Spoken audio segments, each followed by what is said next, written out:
Welcome back, everybody.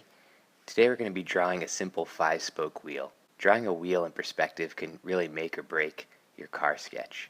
You need to practice your ellipses. So on separate pages, just keep practicing ellipses and it will really help you kind of nail that overall shape of the wheel.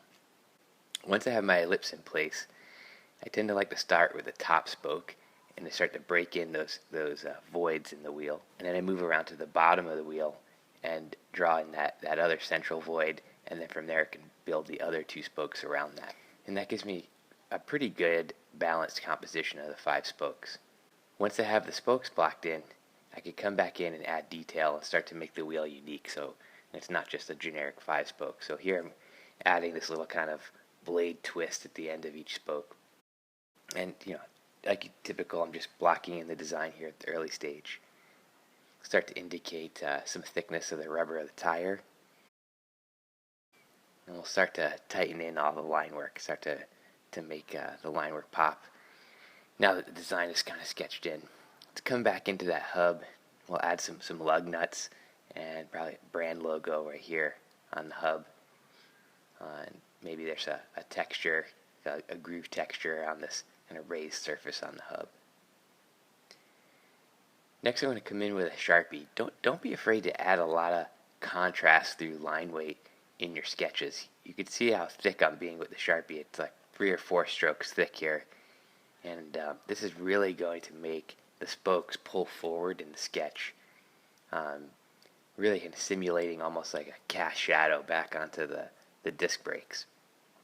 And you could be expressive with that Sharpie too, right? Go thick to thin, let it drag out. And I see this a lot in young students. They're afraid of adding this level of contrast to the sketch, but this is what really makes it. And it's scary because you can ruin the sketch this way. But the worst thing that has to happen is you just start over with a clean sheet of paper. It's not a big deal.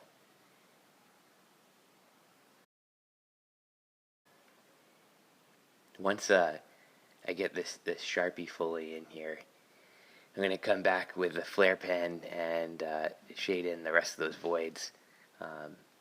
The whole center doesn't have to go fully to black. So here I'm just letting the Sharpie be kind of the thickness and indicating black, and then adding in the Flair pen. And let's add a secondary detail on the tip of these blades that give the wheel a little bit of direction. And there you go. I'm kind of tighten in a little bit of extra line work here, make it seem a little glossier, a little more thick to thin in some of these areas. But you have a good 5-spoke wheel that you can add into any car sketch. As always, if you have any questions or comments, post below, and feel free to suggest anything you'd like to see in future videos in the comments as well. Alright, happy sketching, everybody.